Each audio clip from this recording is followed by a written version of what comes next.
Entonces vamos a calcular esto de los ángulos de entrada-salida, o en este caso no hay de entrada, hay de salida. Entrada es cuando tuviéramos, por ejemplo,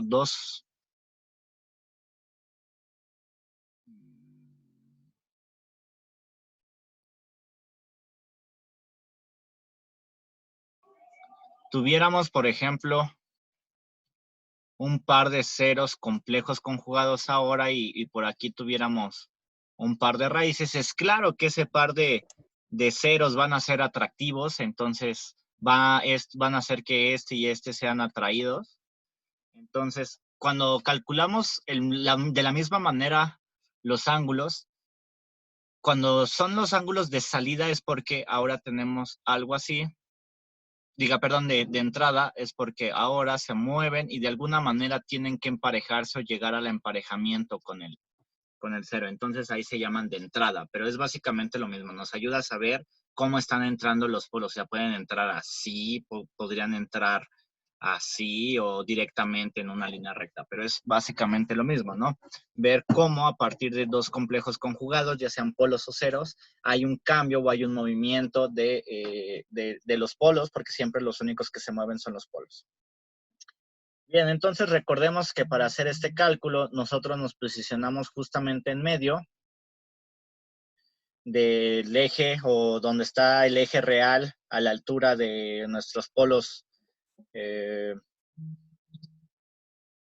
complejos conjugados, y en este caso siempre a partir de uno de estos hay que trazar líneas que vayan a todos los polos y ceros que estén sobre el eje, ¿no?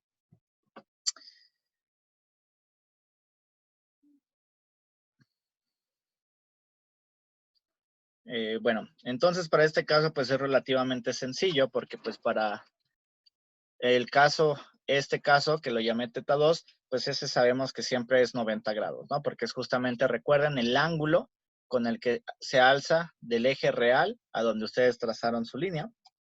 Y luego para teta 1, pues tenemos aquí dos unidades, que es la distancia que hay de menos 2 a menos, perdón, es de una unidad.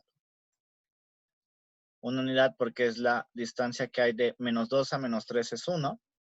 Y luego aquí, pues hay que saber cuánto vale este polo, ¿no? Entonces ese polo, la altura, es decir, en Y, vale I, ¿no? Entonces quiere decir que vale 1. Quiere decir que vale 1 aquí. Entonces, el que estamos calculando es teta 1. Y bueno, recuerden que los ángulos siempre van del eje real hacia donde están ustedes trazando su línea en el sentido contrario a las manecillas del reloj. Caso contrario, lo mismo, recuerden si tuvieran algún polo por acá, pues es así. Y entonces como lo tienen que trazar desde el eje real, pues es desde el eje real hasta donde llega. Entonces sería contrario el ángulo, para que no se los olvide. Entonces, pues para este caso, pues es claro que teta 1 es igual a 45 grados. Siempre cuando tenemos lados iguales, pues el ángulo es 45 grados. Bien, entonces teta 2, reitero, ya lo teníamos. Y entonces haciendo la suma de todos los ángulos, pues tenemos que es más menos 180 menos la suma de los ángulos de los polos, que es esto de aquí, y luego más la suma de los ángulos de los ceros, pero como aquí no tenemos ceros, pues no se pone. Entonces 180 menos la suma de 90 más 45, pues nos da 45 grados, más menos 45 grados. Lo cual nos dice que en este caso, pues los polos no están haciendo así como gran cosa, o sea, no ni se están moviendo así, ni se están moviendo así, por ejemplo, porque puede pasar, sino directamente están saliendo con un ángulo de 45 grados y pues van lanzados directamente hacia la asíntota. Entonces, por ejemplo, en uno de los ejercicios anteriores veíamos que a pesar de que la asíntota era igual, el ángulo nos salía hacia abajo. que me parece es el ejercicio anterior. Entonces quería decir que hacía algo de este estilo. Salía hacia abajo y después alcanzaba la asíntota de alguna manera. Y en el caso de abajo también. En este caso no, en este caso directamente está lanzado en el sentido de la asíntota, entonces pues no tiene así como mucho chiste.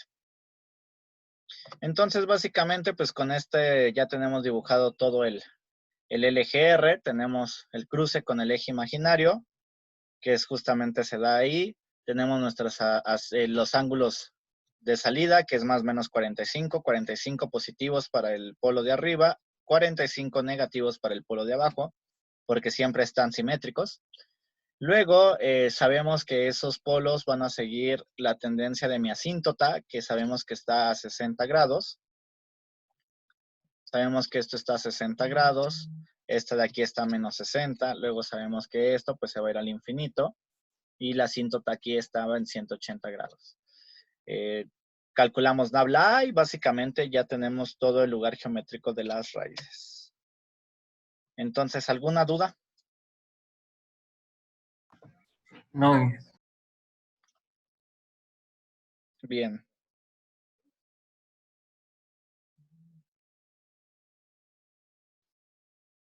Entonces, pues ya ese es nuestro lugar geométrico de las raíces. Entonces, nuevamente, si nosotros quisiéramos hacer un problema de diseño, podemos trazar múltiples radios. Pero, por ejemplo, si se dan cuenta, a partir de más o menos por aquí, todo este ángulo, que más o menos le calculo que han de ser como unos 30 grados, los primeros 30 grados, estos 30 grados, quiere decir que para un ángulo que va de 0 a 30 grados, lo cual equivale a calcular desde un ángulo epsilon, que es coseno de 0, hasta coseno directamente, hasta el coseno de 30, que eso equivale a coseno de 0, pues eso ya saben que es 1, hasta, bueno, sin tocarlo, claro, porque uno querría decir que estoy sobre el eje real. Entonces, desde 1 hasta coseno de 30 aproximadamente, que es más o menos 0.86.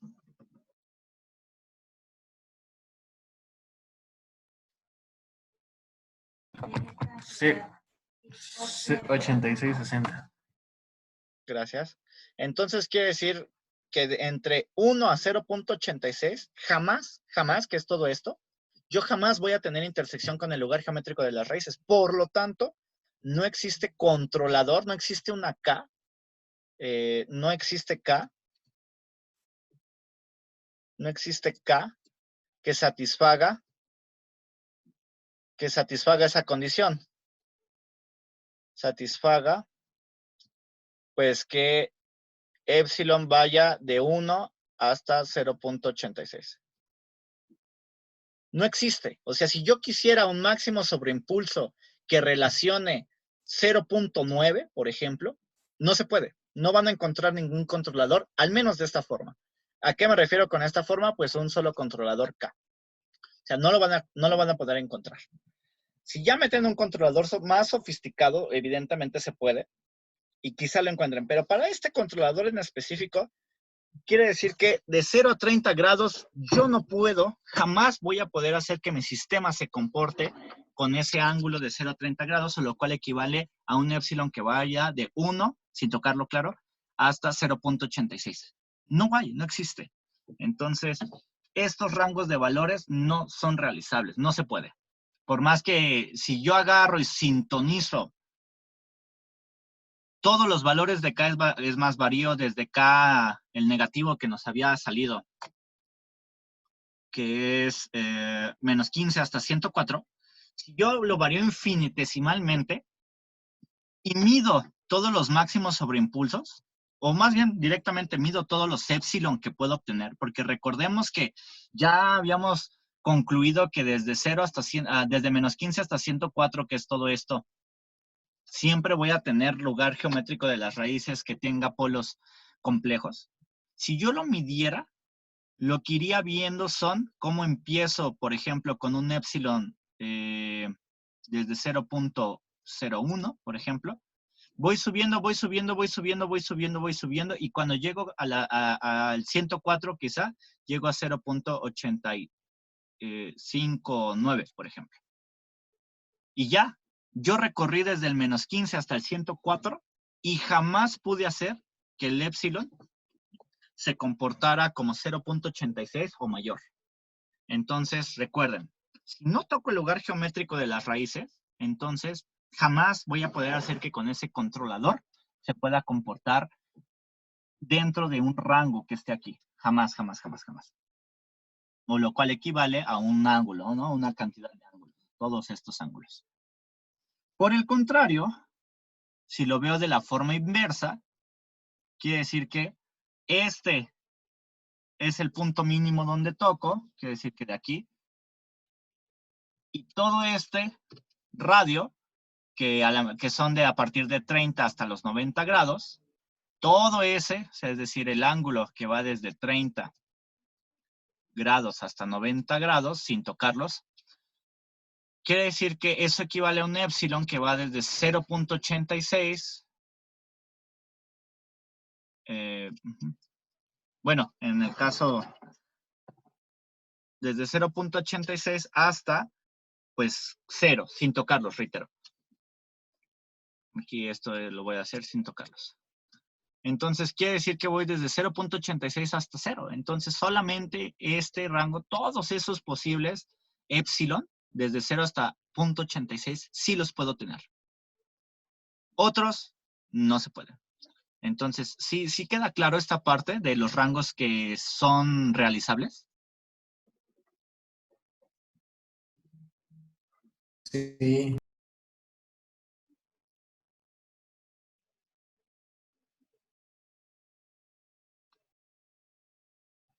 Bien.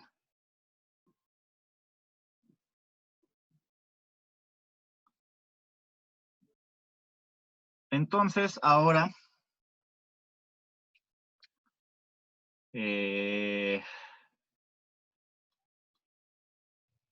pues un problema dice que se requiere un máximo sobreimpulso menor al 40% y hay que calcular una K para lograrlo.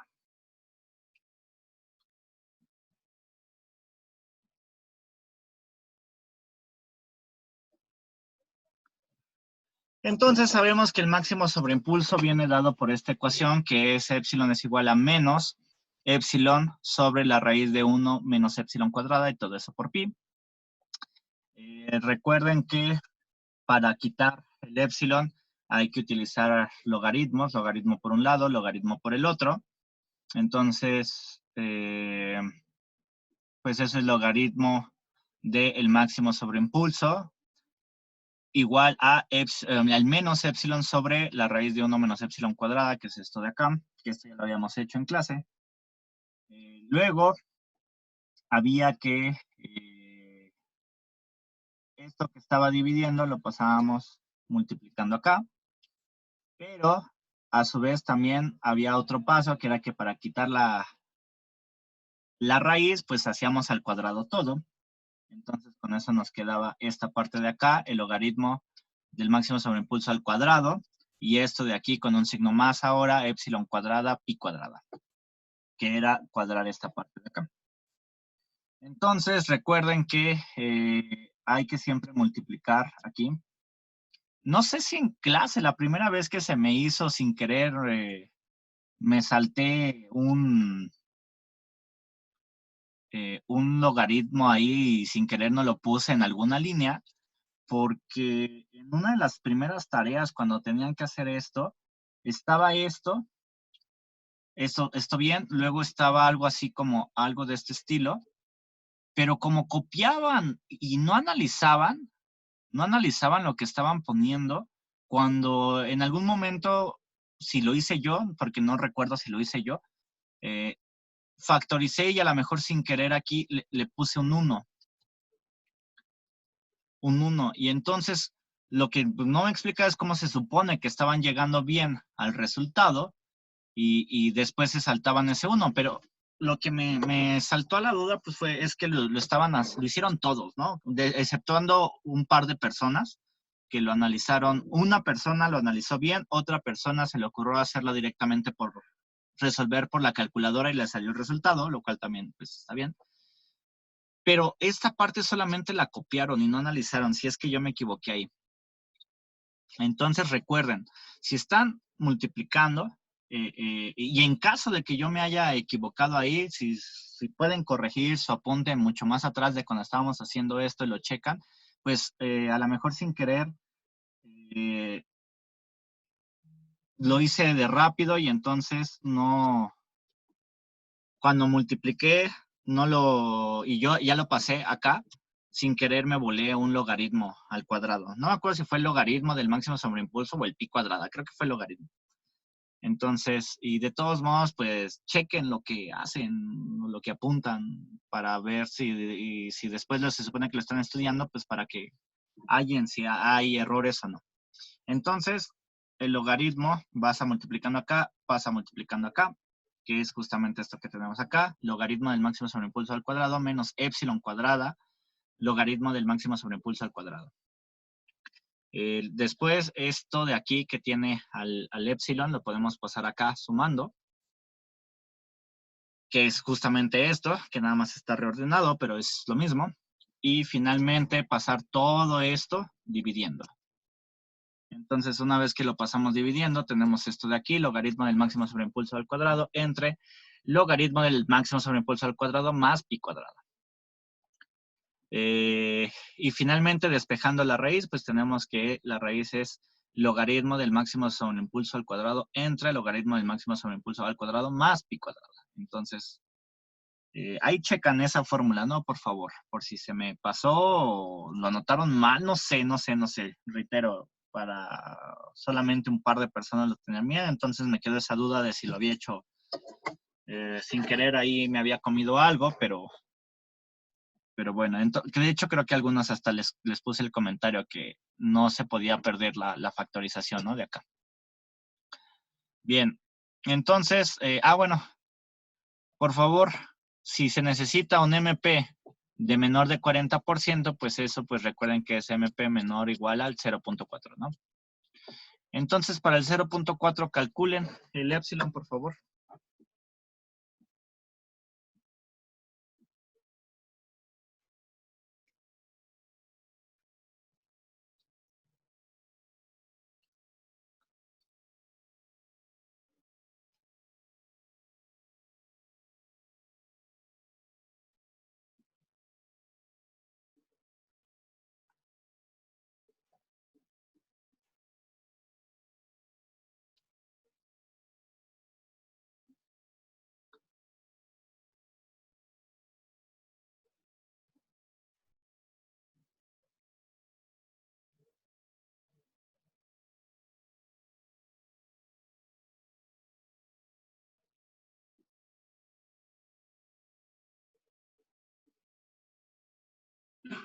Punto 2799. Ok, sí. Recordemos que tenemos dos valores, pero para este caso siempre ya nos quedamos con el valor positivo, ¿no? Porque no hay épsilon negativos. Entonces, pues tenemos ese épsilon que es 0.27. Y ya que tenemos el equivalente de ese épsilon, pues nosotros habíamos sacado un rango de valores posible, ¿no? Un rango que más o menos iba alrededor de entre los 0 y los 30 grados, ¿no? Entonces, pues la pregunta es si para de entre 0 y los 30 grados, lo cual equivalía a tener un épsilon que iba desde 0 sin tocarlo hasta 0.86. Entonces es claro que este épsilon de aquí, pues está dentro de ese rango, ¿están de acuerdo? Yes.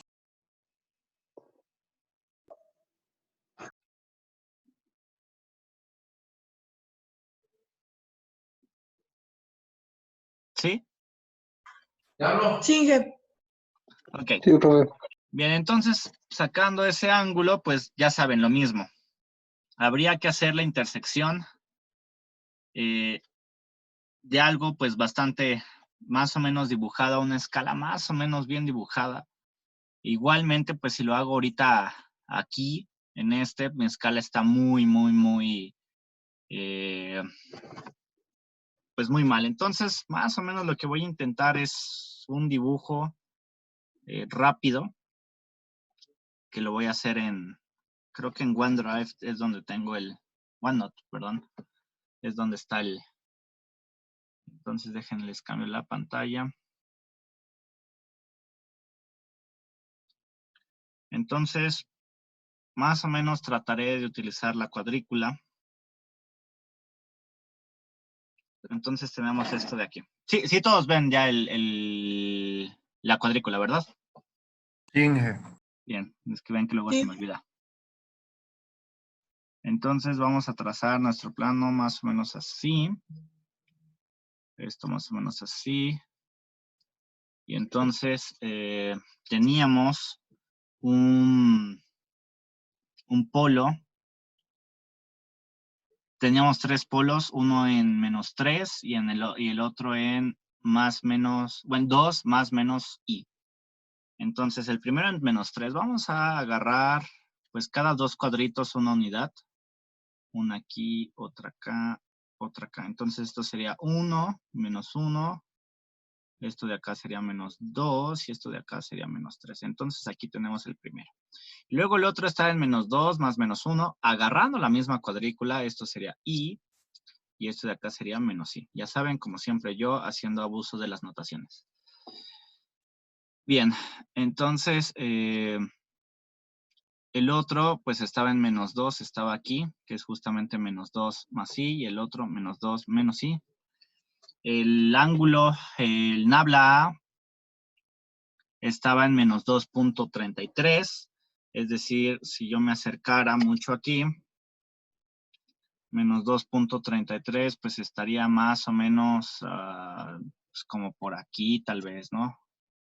No, eso ya es como 5, sí, como por ahí. Este de aquí sería nabla A.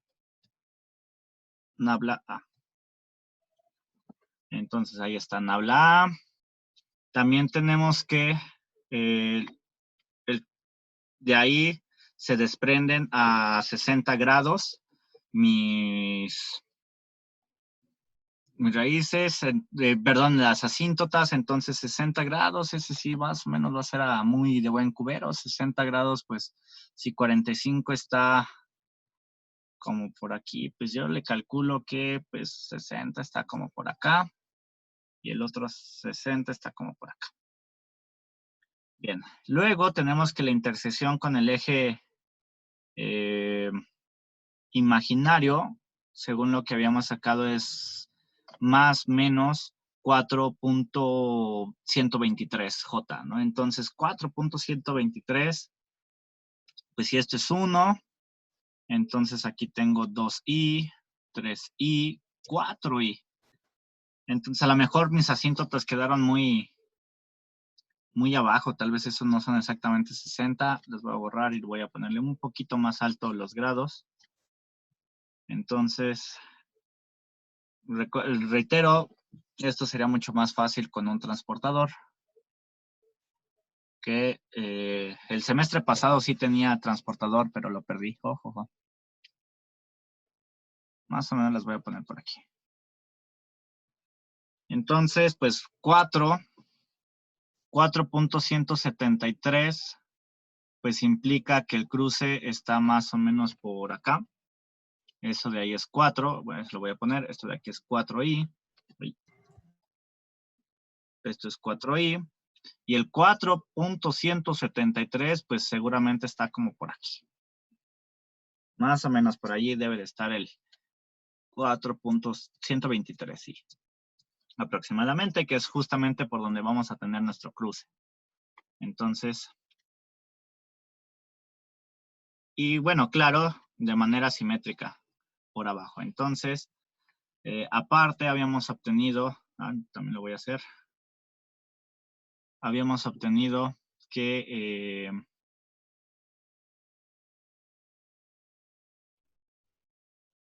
aquí justamente yo tenía un eje coordenado y a 45 grados, que justamente 45, eso sí los puedo dibujar exactos. 45 va de aquí a acá en este cuadrito. Aquí va en este cuadrito, ¿no? Eso sí son exactos. Pero a partir de ahí, pues ocurre movimiento en las raíces de tal manera que se tienen que aproximar a esos, tiene que pasar por esos 123. Entonces, pues a lo mejor, a final de cuentas, más o menos le calculo que el lugar de las raíces iría algo así. Nuevamente, quizá ahí mis asíntotas no me quedaron bien. Voy a dibujar de otro color el lugar de las raíces. Voy a dibujarlo de color morado.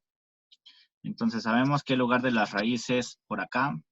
Y entonces más o menos, pues, según esto, no le di. Quedaría algo por aquí, algo así, algo de ese estilo. Reitero nuevamente, parece ser que no le, a este ángulo no está tan acorde. Tendría que ser un poquito más así. Ese tal vez. Bien, entonces más o menos está de esa manera nuestro lugar geométrico de las raíces. Tal vez inclusive, bueno, ya lo voy a dejar así. Inclusive aquí sin querer, se supone que por ahí pasa, ¿no? Más o menos. Ya está. Bien, entonces luego tenemos un ángulo y esa es la parte un poquito más complicada que era para hacer el ángulo en la parte de diseño, un ángulo que son 70 y... Esto les digo, un ángulo que eran 73.74. Entonces 73 son bastante difíciles ya de dibujar, pero más o menos el 73.74 voy a considerar que, no sé, pasa, pues tal vez por acá. Tal vez esos sean 73.74. A ver, eso creo que sí lo puedo calcular. Tengo arco tangente de 2 sobre 1. Por ejemplo, eso que puse ahí está alrededor de 63 grados. ¿Cómo lo sé? Pues porque aquí tengo 2 unidades y aquí tengo 1 unidad. Entonces puedo sacar el ángulo. Entonces quiere decir que está un poquito más elevado todavía de eso. Entonces más o menos tal vez esté por aquí. Ahí ya, eso ya está muy al buen cubero. Bien, entonces hay que sacar como siempre la intersección. El punto de intersección aproximado es este que está aquí. Y entonces si sacamos las coordenadas, unas están acá y la otra está acá. Y entonces tal vez un poquito más a la izquierda. Voy a dejar así. Y entonces el polinomio deseado, según esto, según este dibujo, más o menos está como a 0.9, más o menos. Y luego acá está en 1, 2, como a 2.8 tal vez. Más o menos es el cálculo. 2.8J. Bien, ya está. O I, no importa. Bien, en el apunte, déjenme cambiarles la... En el apunte, pues yo saqué que gráficamente igual había salido a ojo igual de buen cubero, 2.5 y menos 0.9. Entonces está, digamos, más o menos acercado. Entonces vamos a continuar esto con el que sacamos ahorita, con la aproximación que hicimos, que a diferencia del otro, creo, del otro que habíamos hecho donde teníamos un error que era, que el original era 0.5 y nos salió 0.33, creo que este va a salir un poquito más reducido. Y entonces, pues vamos a ver. Pues recuerden que para sacarla acá,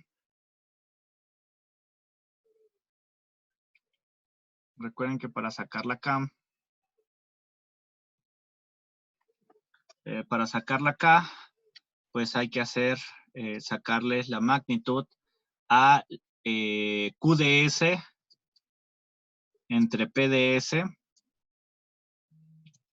pero sustituyendo S igual a, ya sea SD, antes lo había puesto como SD, lo voy a regresar como SD y acá lo voy a borrar y lo voy a poner aquí como SD, que es el polo deseado, ¿no? Entonces, pues bueno, eso quiere decir que K, pues hay que sacarlo de esa manera. Y pues para este caso teníamos que K pues es igual a nuestro polinomio, y nuestro polinomio era S cúbica más 7S cuadrada, S cúbica más 7S cuadrada, más 17S más 15, más 17S más 15. Sustituyendo, entre 1 porque no teníamos ceros.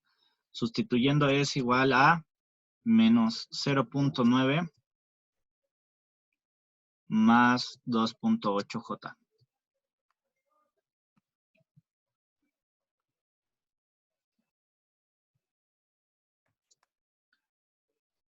Bien, entonces si hacen esto, ¿qué valor les da de K? A mí me da 20.78. Ok. ¿A los demás?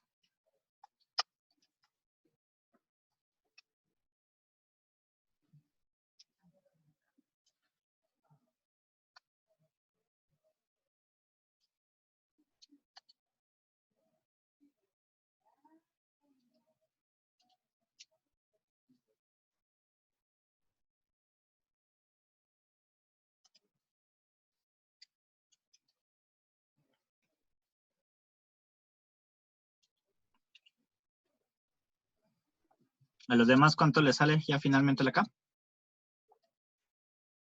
Voy.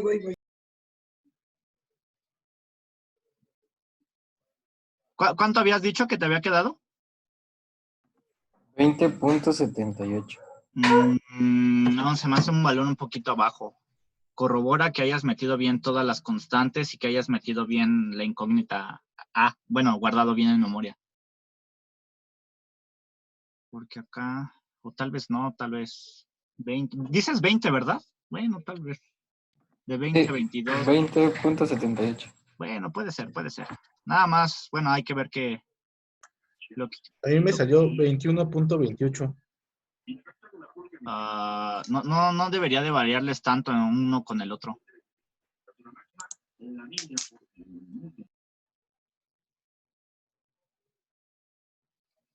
Nada más corroboren que estén bien, porque estamos metiendo lo mismo todos a la calculadora, ¿no? Nada más corroboren que sí estén metiendo bien cada uno de los elementos.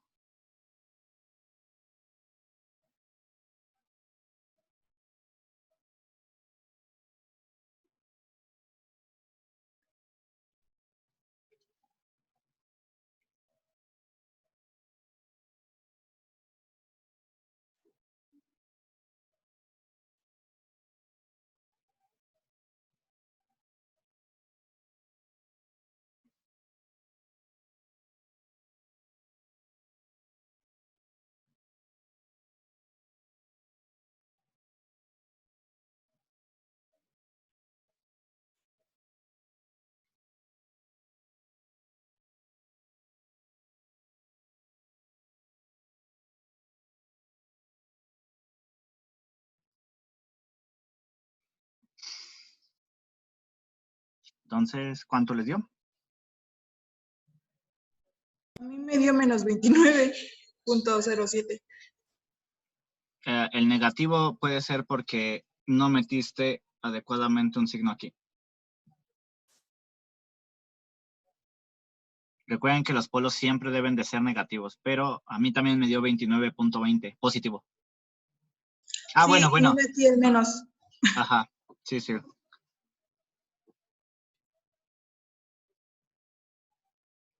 Pero igual, a mí también me dio 29.20. No, sí metí el menos. Ahorita ya lo chequé y sí lo metí.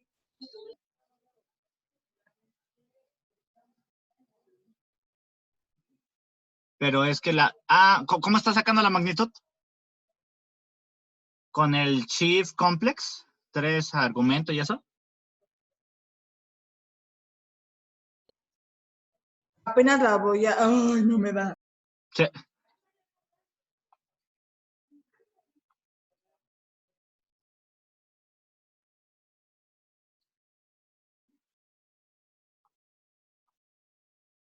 Profe, ¿me repite cómo grabar? Es que creo que eso es lo que me falla. Es la tecla de Shift y luego presionando la tecla RCL y después presionando la tecla de donde vayas a guardar, la de memoria, la de la A, B, C o D. O sea, que arribita tengan una A, B, C, D en otro color. O sea, que calle es directamente la magnitud. Sí, sí, sí. Ah, entonces sí me da eso, 29.20 en positivo. Sí.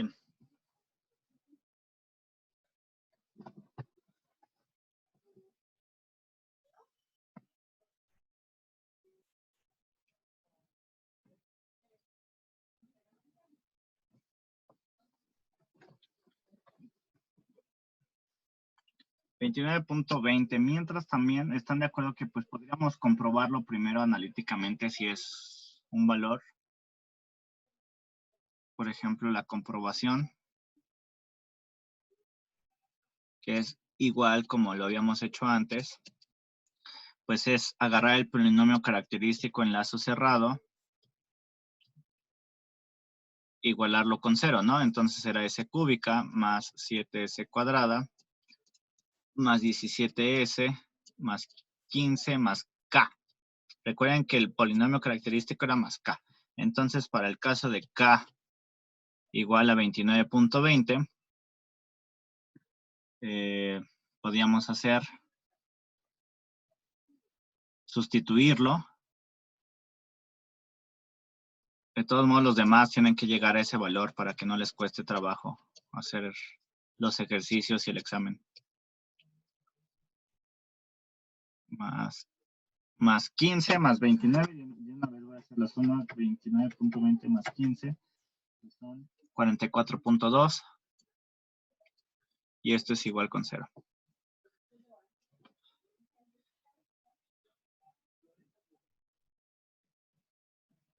Antes de seguir, ¿ya les dio a los otros el K?